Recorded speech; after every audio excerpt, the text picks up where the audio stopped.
যেভাবে এই প্রতিবাদ মিছিলে অংশগ্রহণ করেছে সকলকে গ্রামবাসীর পক্ষ থেকে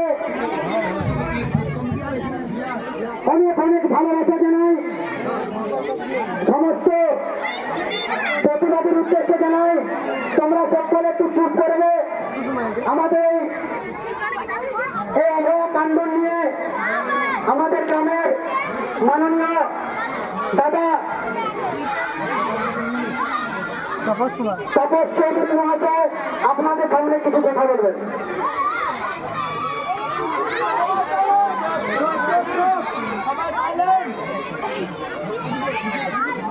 নমস্কার।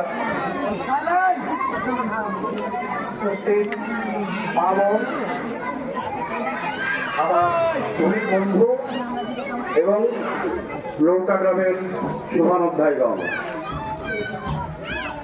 আজকে আমরা কম বেশি সবাই জানি এখানে কেন সমাবেত হয়েছি এবং কেন পা মিলিয়েছি।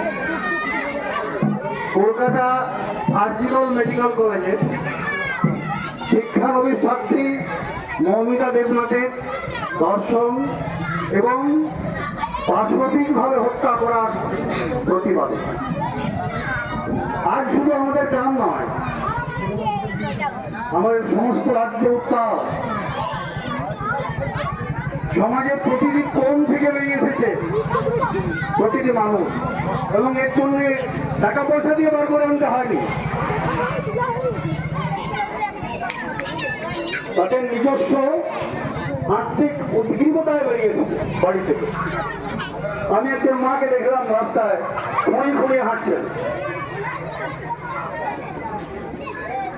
আবার দেখলাম খুব খারাপ লাগে, নিজের গ্রাম বলে আমি বলছি, অনেকেই দুর্গা প্রতিমা বিসর্জনের মতো দাঁড়িয়ে দাঁড়িয়ে দেখছেন, অত্যন্ত খারাপ লাগে। এগুলো তো পড়ার প্রয়োজন হয় না। সকাল থেকে এই ছেলেটা কয়েকবার লৌকা গ্রাম পরিভ্রমণ করে, এটা বলার জন্যে যে বিকেল 5টার সময় আমাদের এখান থেকে শুরু করবো। আমি 5টা বাজে 2 মিনিট বাকি তখন এলাম, দেখছি কয়েকজন ছেলে খেলছে, কেউ নেই, খুব খারাপ লাগে। যাই হোক, কিন্তু তৎসত্ত্বেও বলবে এত বড় গ্রাম, এই সমাবেশ থেকে আশা করেছিলাম এই প্রতিবাদ করার জন্য হাজারে হাজারে লাখে লাখে আসার দরকার সমস্ত পশ্চিমবঙ্গ থেকে। আজকে আমার গ্রামে প্রতিটা বাড়ি থেকে সবাই বেরিয়ে আসা উচিত এই প্রতিবাদ জানানোর জন্য। আমি অত্যন্ত আনন্দিত, অত্যন্ত গর্বিত যে আজকের দিনে যারা কম বয়সী ছেলে মেয়ে সবাই বেরিয়েছে, গায়ে শিহরণ লেগে যাচ্ছে। এটা তো ভাবছে, এগুলো দেখছি, এটা দরকার। অবশ্যই পড়া কাটত এই 4টে বর্ণের শব্দটা আজকে আমরা ভুলতে বসেছি। একজন বয়স্ক মানুষকে রাস্তায় অকথ্যভাবে অপমান করছি, আমি সোজা বেরিয়ে যাচ্ছি, বাসে জানলা থেকে কেউ দেখে পাবে যে প্রতিবাদ করুন। আর যে প্রতিবাদটা হয়নি বলেই পশ্চিমবঙ্গের এই অবস্থা। এই প্রতিবাদ করছে ওটা উচিত আবার যুদ্ধ বনিতা। আমার একটা কথা না বললেই নয়, এই আমার ছোট্ট ভাই বিশ্বজিৎ সকাল থেকে বলছে মা বোনেরা উপস্থিত হবেন। আমার মনে হচ্ছে শুনতে সবার ভুল হয়ে গেছিল, মা বোনেদের উপস্থিতটা যতটা, ছেলেদের উপস্থিত ততটা নেই। আমার বলছি আমি তো আর দেখলামই না কাউ। এটা কেন হবে এই প্রতিবাদের বলছি? আমি তো বলছি সমস্ত সমাজের প্রতিভা কম থেকে। আজকে আমাদের একটাই স্বপ্ন, একটাই শপথ, একটাই প্রতিজ্ঞা, সবার মুখে একটাই কথা, দুষ্টু সুবিচার চাই। সুবিচারের জন্য আমরা বেরিয়ে এসেছি, অন্য কিছু আমার কিছু করার জন্য। এই সুবিচারটা চাইবো, এর জন্য এত লজ্জা কিসে? রাস্তায় বেরিয়েছি বলেই কি কোন রাজনৈতিক দলগুলির জন্য, কোন ধর্মীয় ভাবাবেগের জন্য না, এটা কোনো রাজনৈতিক মিছিল নয়, কোনো ধর্মীয় ভাবাবেগের জন্য নয়, কোনো জাতিগত দাঙ্গার জন্য নয়। আমি তো বললাম আমাদের বাড়ির মেয়েদের সম্মান রক্ষার জন্য, ইজ্জত রক্ষার জন্যই নয়। আজকে দিনে যদি আমরা প্রতিবাদ করতে ভুলে যাই, আগামী দিন আসছে এমন, সেদিন কিন্তু অত্যন্ত ভয়াবহ, সে কথা ভাবতে শিউরে উঠতে হবে। এখন থেকে যদি আমরা জাগ্রত না হই, এখন থেকে যদি ঘুম না ভাঙি, তাহলে আগামী দিন অত্যন্ত দুঃখে, অত্যন্ত লজ্জা।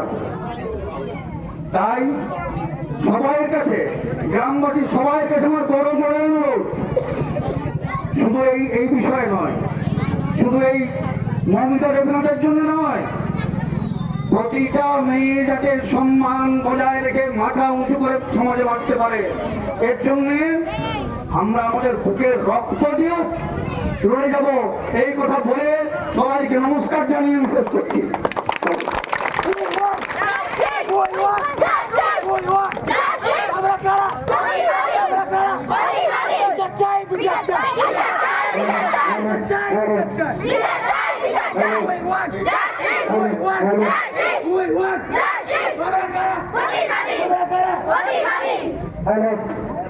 সকল প্রতিবাদের উদ্দেশ্যে জানাই, কলকাতা আরজিকর মেডিকেল কলেজের মৌমিতা দেবনাথের উদ্দেশ্যে আমরা সকলে যে যে অবস্থায় আছি, তার আত্মার শান্তি কামনার জন্য আমরা সকলেই 1 মিনিট নীরবতা পালন করব। এবার বাচ্চারা চুপ করে থাকবে। সমস্ত ছোট ছোট ভাই ও বোনদেরকে বলছি, তোমরা সকলেই চুপচাপ থেকো। 1 মিনিট সবাই একসাথে স্টার্ট।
আমরা সবাই অতিক্রম করেছি।